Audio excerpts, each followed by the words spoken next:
Finally, Dad's passed away. What a relief. He was a stubborn old man with money, but he was nothing but a nuisance. On the day of the funeral, Alex's expression was more of a smirk than sadness. How can you say that? He scoffed. You had debts that Dad took care of. Shut up. He wouldn't die and kept racking up hospital bills. Now I can finally use his money as I see fit. How dare you? You've been living off Dad all this time. Say what you want. You're on your own now. You're useless. Just leave. Brother-in-law, how could you? William chimed in, scolding Alex. Meanwhile, their sister-in-law, who was also present, laughed dismissively and said, Marriage doesn't make you family. I'm sure even your father-in-law wouldn't want outsiders here. You should leave right away. Her words shattered something inside me. To insult my father and deny our bond, these people are truly vile. There was no point in arguing further. The last thing I wanted was to disrupt my father's funeral. I fought to keep my anger in check and resigned myself to the situation. I could barely manage to say a few words before I chose to bid my final farewell to my father and leave. I promised myself never to associate with these people again. My name is Lily. I work as a nurse at a children's hospital. I married William, a radiologic technologist I met through work a few years ago. Our on-call schedules make it difficult to find time for just the two of us, but we treasure the moments we do have together. William's role is crucial. Imaging plays a vital part in diagnosing and treating patients. He handles numerous imaging tasks daily, always on the lookout for even the smallest abnormalities, which adds significant pressure to his job. Despite the demands of his work, I deeply respect William for his dedication. He often tells me how much he admires my commitment to communicating with patients and their families, even with my hectic schedule. Once upon a time, I could hardly imagine that I would become a source of help for others or that such joyful days would ever be in my future. My father worked for a major trading company and was often stationed abroad, leaving my mother, Alex, and me to manage on our own. In that environment, my mother and Alex treated me more like a servant than a family member. Didn't I tell you to clean this up? You're so useless. Hey Lily, get me some juice. You've got a minute. This harsh treatment and constant demands were a regular part of my life. My mother, who was devoted to Alex, made me feel like nothing more than a bother. Seeing her behavior, Alex grew up to adopt the same domineering attitude towards me. As a child, I did everything I could to meet their expectations, but despite my efforts, both my mother and Alex continued to belittle me, even when my father returned from his overseas assignments. By the time I was in high school, their attitudes hadn't changed. Although my father tried to defend me, my mother and Alex blamed him for everything.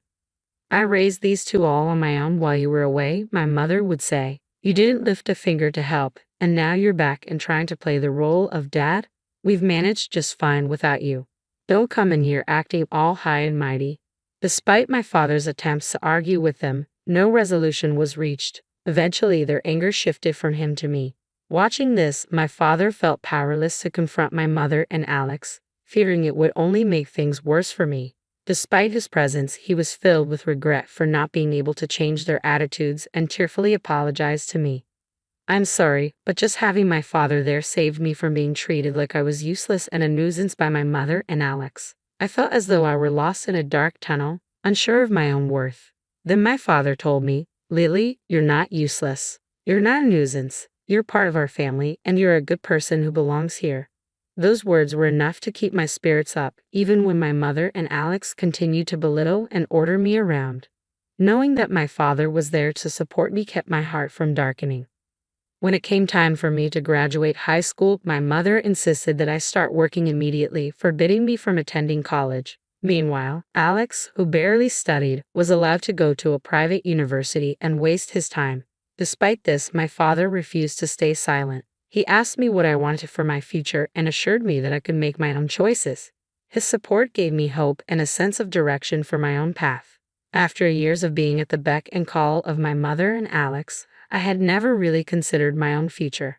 But now, I began to seriously think about what I wanted to do with my life. I knew I wanted a career where I could genuinely help people, so I decided to become a nurse. When I shared my aspiration, my father quietly took action behind the scenes. He arranged for me to attend nursing school, covering the entrance fees and finding me a place to stay, all without my mother or Alex finding out. Thanks to his efforts, I was able to enroll in nursing school without any obstacles. Since then, I only returned home when my mother passed away. Throughout nursing school and beyond, I stayed in touch with my father. When I landed my first job, passed my national exams, started dating William, and eventually decided to get married, my father was overjoyed. He celebrated these milestones as if they were his own achievements.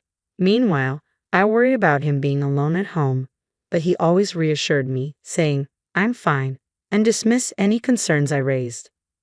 My father, who had always been stoic and never showed signs of weakness, mentioned during a phone call that he was feeling some discomfort in his midsection. Although he downplayed it as just a minor pain, I had a feeling he was underestimating the issue. I suggested he visit the hospital for a checkup.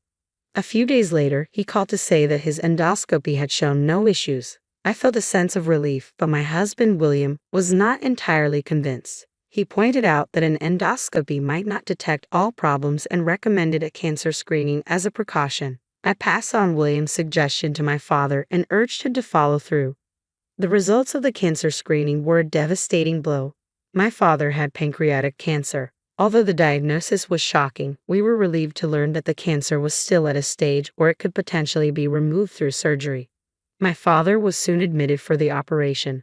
The news initially cast me into a dark place, but fortunately, the surgery was successful. When William and I visited him in the hospital, despite his evident fatigue, he greeted us with a warm smile. Just as I began to feel a bit of relief seeing my father looking better than expected, the door to his room flew open. Alex and a woman entered abruptly. Alex gave us a brief, dismissive glance before striding into the room with little regard for our presence. "Get out," he said, gesturing toward the door as if we were obstructing him. The woman with him, whom I quickly recognized as Grace, Alex's new wife, was also signaling for us to leave. From what my father had told me about Alex's marriage, I knew this had to be his wife. "Can't you wait a moment? We just got here," I protested, but Alex merely smirked at me, his expression dripping with disdain. "As if talking to Dad will make any difference." "I understand, but I've hardly had a chance to speak with him," I replied, trying to keep my voice calm. "Brother-in-law, please give us a bit more time," my husband pleaded with Alex. But Alex shot back bluntly. "So you're the one who married Lily, huh? I don't care if you're a radiology tech or whatever. Without doctors, nurses, and techs, none of you matter. So don't get all high and mighty." He smirked with a self-satisfied sneer. And before we could even rise from our seats, he turned to our father and began speaking with startling disregard. "Dad, I've gotten myself into debt again. I need your help." "What?" I gasped in shock at Alex's words. Instead of showing any concern for our father's condition, he was suddenly talking about money and suggesting that our father had previously covered his debts. "Alex, you need to take responsibility for your own debts. Do you even grasp what Dad is going through right now?" "Shut up. I'm making Dad pay for his past mistakes. He neglected us when we were kids. He can't just buy forgiveness with money." "What?" I was stunned by Alex's despicable behavior. His words left me speechless, and I knew I had to intervene. I was the only one who could stop him. As I struggled to find the right words to respond, my sister-in-law, standing next to Alex, shot me a puzzled look. "Don't act so superior just because you're married. You're in the way, so just go home." I couldn't hold back any longer and snapped at my sister-in-law's words. "That's enough," I shouted, forgetting that we were in a hospital room. "Lily, stop," William quickly intervened, and I was momentarily taken aback. My father then quietly said, "Lily, you should go home for today," offering us a weak smile. "Thank you for coming. You can visit again another day."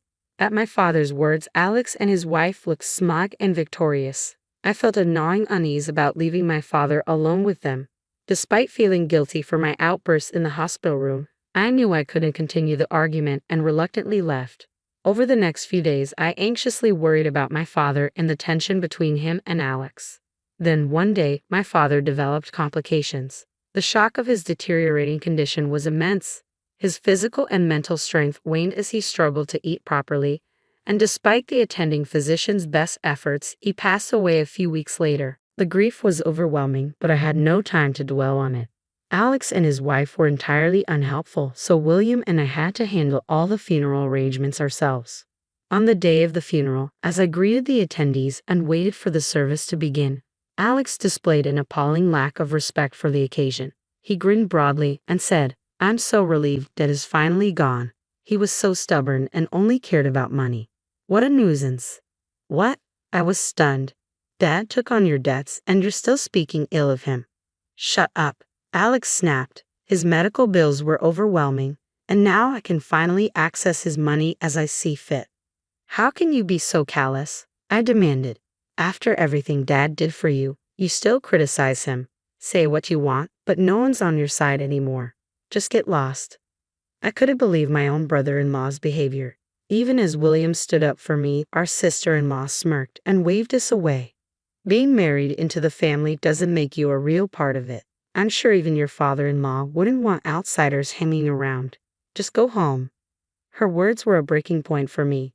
To disrespect my father and dismiss my connection to this family was beyond contempt. I knew arguing would only mar Dad's funeral, so I swallowed my rage. "Fine," I said, struggling to keep my voice steady. I forced myself to leave, unable to give my final farewell to Dad. I vowed never to deal with these people again.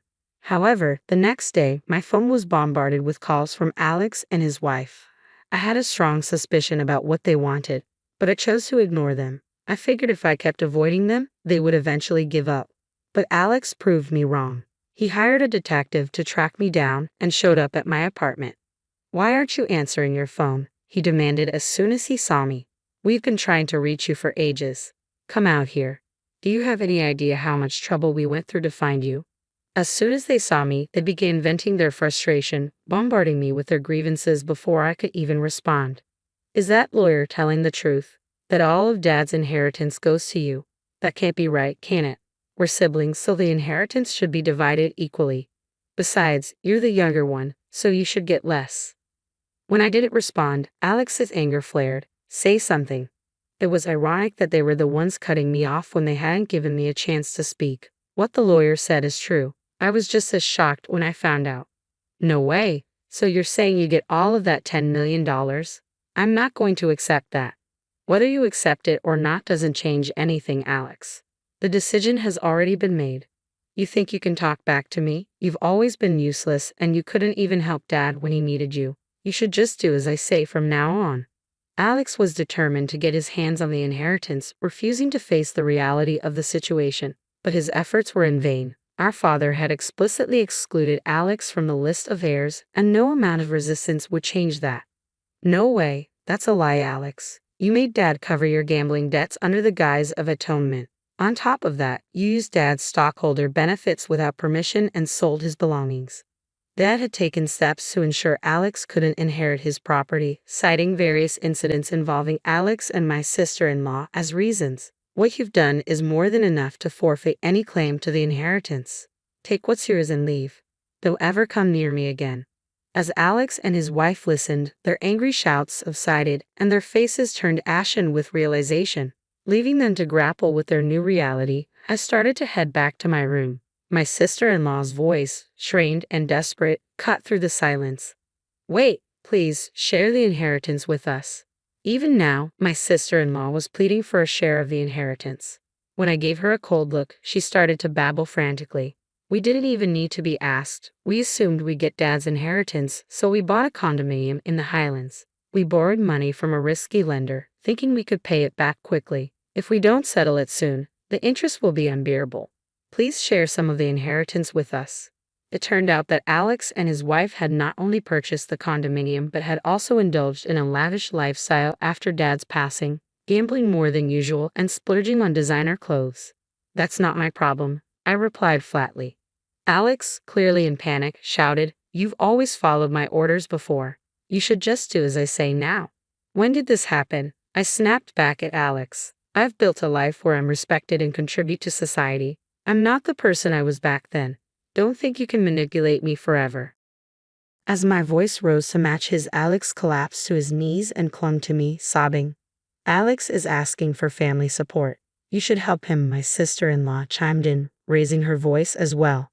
I retorted sharply, "You called me a stranger, insulted Dad, and dismissed our relationship. I have no obligation to help you anymore." "What? How dare you?" she fumed. "If you don't leave, I'll call the police. Are you okay with that?"